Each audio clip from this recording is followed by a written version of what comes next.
जय श्रीराम. श्रीरामविजय ग्रंथातील अध्याय 7.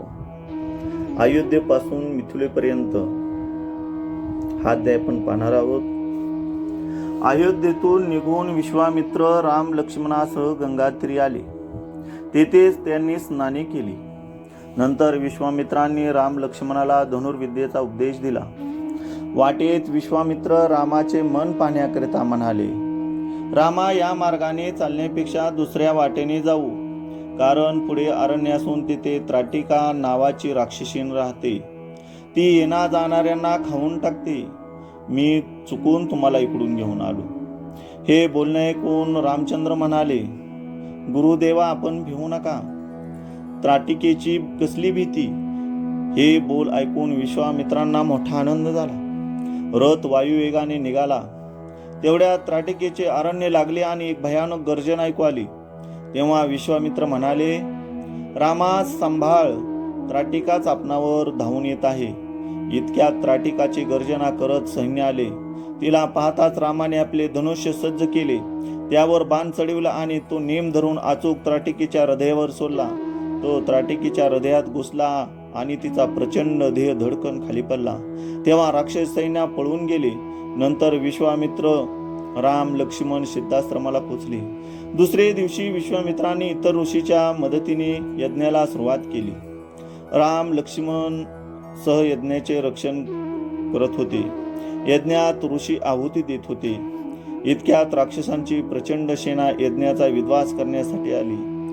त्यात सेनेत मारीच आणि सुबहो नावाचे 2 राक्षस मुख्य होते. राम आणि लक्ष्मणांनी सर्व राक्षसांचा संहार केला.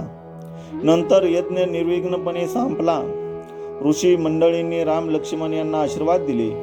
याच वेळी मिथिलेचा राजा जनक यांच्याकडून सीता स्वयंवराला येण्याबद्दल विश्वामित्रांना बोलावणे आले. विश्वामित्र दुसरे दिवशी जाण्यास निघाले. वाटेत अनेक ऋषींचे आश्रम लागले. प्रत्येकाने राम लक्ष्मणांचा आदर सत्कार केला. वाटेत रामाच्या पायांनी उडालेल्या धुळीचे कण एका शिळेवर पडले. त्याबरोबर ती शिळा नाहीशी होऊन तिथे एक सुंदर स्त्री उत्पन्न झाली. त्या स्त्रीने प्रभुरायास नमस्कार केला. तेव्हा हा काय चमत्कार आहे म्हणून रामांनी विश्वामित्रांना विचारले. तेव्हा विश्वामित्रांनी अहिल्याची कथा सांगितली. विश्वामित्र म्हणाले, श्रीरामा, गौतमाच्या शापाने शिळा होऊन पडलेली तीच ही अहिल्या तुझ्या चरण धुळीने पावून पुन्हा जिवंत झाली. ही कथा ऐकून श्रीरामास नवल वाटले. मिथिलेस येऊन पोचल्यावर विश्वामित्र नगराबाहेर एका उपवनात उतरले. तो राजधानीतून बातमी आली की जो शिवधनुष्याला गुण लावील त्याला सीतावरील असा आपण जाहीर झालेला आहे. पूवर्भ पद्माक्ष नावाचा एक राजा होता. त्याने लक्ष्मीला प्रसन्न करून घेतले.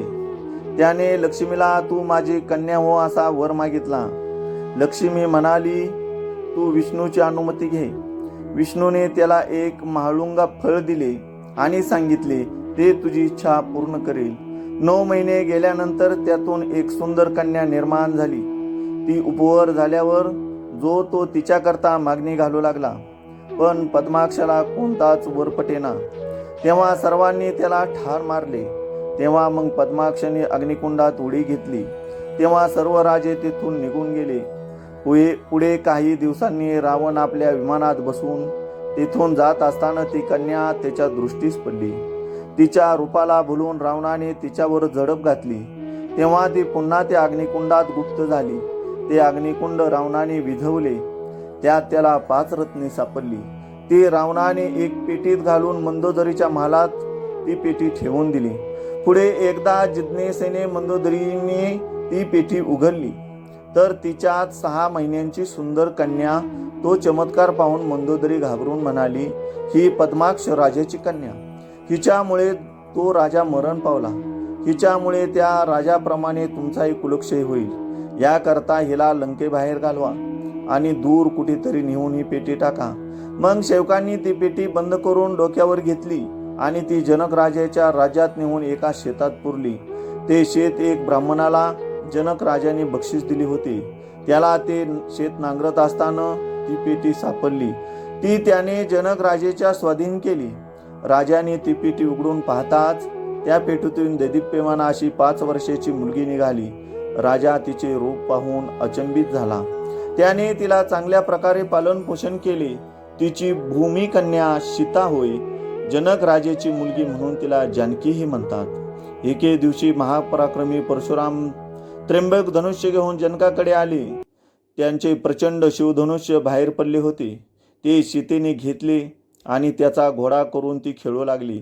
शिवधनुष्याचा घोडा करून ती सीता खेळत आहे हे दिसताच त्यांना फार आश्चर्य वाटले. परशुराम म्हणाले, आज आमचे अवतार कृत्य संपले. मग ते जनकेला म्हणाले, राजा, हे धनुष्य मी इथेच ठेवून जातो. जो पुरुषाला गुण लावील तोच पुरुष सीतेचे पाणी ग्रहण करील. असे सांगून परशुराम तेथून निघून गेले. तेच भर्गवरामाचे धनुष्य जनकाने सीता संवारास मांडले होते. श्री रामविजय ग्रंथातील 7वा अध्याय संपलेला आहे. अयोध्येपासून ते मिथिला नगरीपर्यंत. जय श्रीराम.